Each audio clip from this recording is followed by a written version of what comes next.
Hi, here I am again trying to modify a recipe that was inspired by the American Institute for Cancer Research. AICR. I get some recipes emailed every now and again. So this is mainly a lentil soup or stew. Has lots of vegetables in it, and lentils are full of protein, and the vegetables that we use have a lot of antioxidants, which they think might help in preventing cancer. That's why the recipe comes from the American Institute for Cancer Research. As you know, I don't cook in oil, but I think olive oil, but I think it's good, and we all need fat to survive. So I will put a teaspoon of olive oil in the stew when it's all done. Instead, I will simmer fry. So I have the paper out there to help me with the steps. There's a couple of steps in this one, so it's more complicated. But begin by simmer frying in this large pan so this was a half of this red onion chopped and about a quarter of this yellow pepper chopped. So those are the first two things that you put in the pan, and we're going to simmer fry. So that means add a little bit of water to let the nutrients and things from the vegetables come out.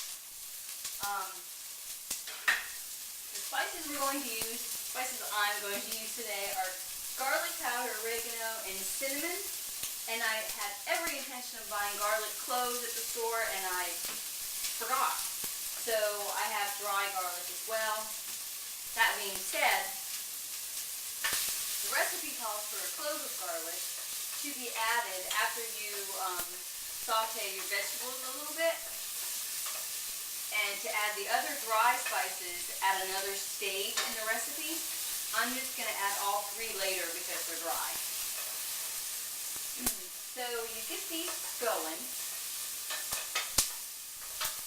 then add a little water and cover the pan and let that simmer like that for about 4 minutes, and that's going to bring out the good stuff in those vegetables. Then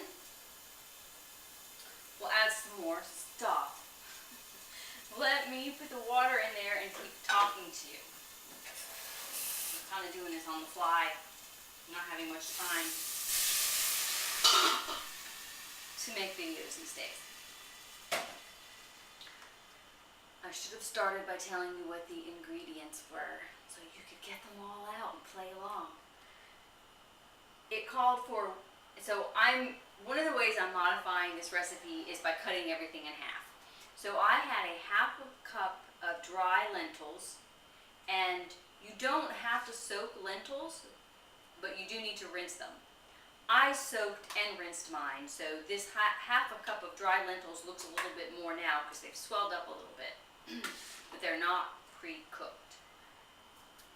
Then, as you saw it, there was some chopped yellow pepper and some chopped red pepper. The other ingredients are chopped zucchini, vegetable broth. I'm using 1 1/4 cups. It's in this glass. This is a nice vegetable broth that doesn't have any MSG, and I didn't look, but it should have been low sodium. A little bit of tomato paste that you add later. So you add the broth and the tomato paste later, I believe. And the spices are oregano, cinnamon, it's like the secret ingredient, and garlic. It calls for a couple of other things that I'm not using, like feta cheese and pomegranate juice. You can add that if you like.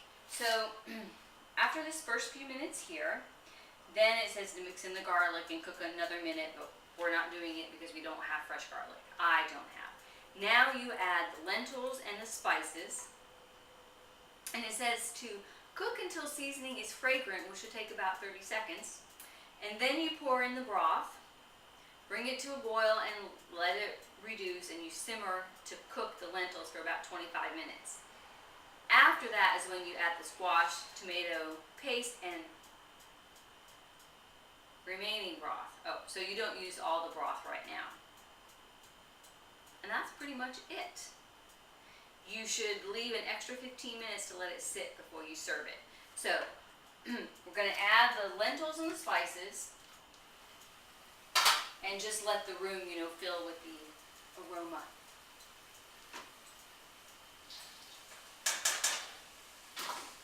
You cannot beat lentils for lean protein. Awesome. Powerhouse. And a little bit of cinnamon. A little bit. Garlic. I know people hate when I do that, especially my friend Denise, who likes to try to write this stuff down for me. So I guess you could say she used 2 or 3 shakes. Let's see what they said. Like 2 teaspoons of the oregano, teaspoon of cinnamon, and 2 cloves of garlic. But remember, I'm making half of what they made.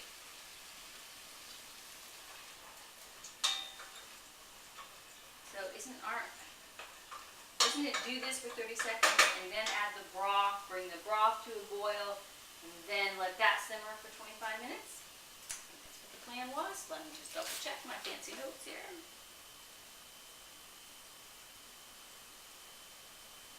Now pour in almost all the broth, bring to a boil, blah, blah, blah.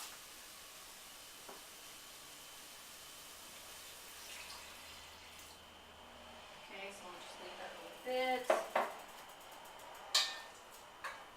So I'm not, barely the bottom of the pan is covered and stuff. I mean, it's about, it's not even an inch deep in here. I'll try to show you.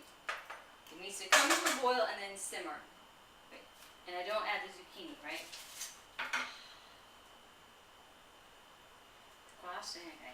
So after 25 minutes, we'll add about a teaspoon of tomato paste and this zucchini. And the rest of this broth. Alright, so it's just starting to boil up now, which means bring it to a boil and then turn it back down. And cover it. And let it cook for 25 minutes. If it says cover it. Yes. So that's what I'll do. I'll bring the camera over though so you can see what it looks like in there. It'd be really great if I had a cameraman, camera person, someone to help me. Yes, that would be great. Okay, it's boiling now. I'm turning it down. And I'm going to cover it and time it for 25 minutes. Not very colorful. It will be though later when we add the green zucchini to it. Oh, it does smell good. Cinnamon. Okay, there it goes. Turn it down a little bit more. Cover, I would check on it if I were you. I wouldn't wait the whole 25 minutes. Hi, I didn't wait 25 minutes. I waited 15 because I remembered that I'm only using half the lentils that they used. And the time is to let the lentils cook. Plus I soaked mine, which probably gives them a head start. When I say soaked, I mean for an hour. So it is time to stir in the zucchini and the rest of the broth and the tomato paste. This comes at the very end when you turn off the heat. So I will let this cook on low, still uncovered, for 10 minutes. I'm going to have some water here. I'm not going to have some water. I have some water handy in case my broth dries up. And you will know when it's done when the vegetables are the consistency that you want them to be. Some people like them cooked very well, mushy almost, and others do not. I am more on the mushy side than the crisp side. I think that makes me more like my mother, and my sister is more like my father, and she likes hers crunchy. So I'm only using about a teaspoon. Tomato paste, another really, tomatoes are another, oh no, I'm falling into the, is it a fruit or a vegetable thing? There are another produce item that have been implicated to be good for you and to help prevent cancer, because I think they have lycopene. So, well, no, I'm sure you knew that. That's not a little known fact. Everybody knows tomatoes are good. So I'm stirring that in, and I'm going to cover it up and let it cook for 10 more minutes. Check on my veggies, and if they're not done, I'll let it keep cooking. I suggest if you make this recipe, you do the same thing. You know, set your timer, leave it covered, and then check on it. I'm gonna go ahead and add a little bit of water, because it didn't look, the lentils didn't look like they were in enough liquid. Alright, timer on. Now I'll go study for a while. Okay, I'm calling this dish done, and it smells really good. It's more stew than soup, so it's thick with the vegetables. Mine's still simmering a little bit, but it looks like everything's done. I think, however, that it could be more colorful. Maybe instead of just using yellow pepper, you could use yellow and orange and red. That might add more color to it. Yummy. Okay. There it is, all done.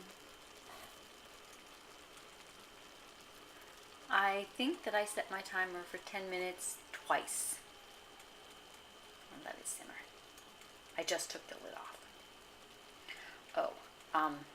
The whole thing, I forgot my olive oil. Well, I'm going to stir in a teaspoon of olive oil.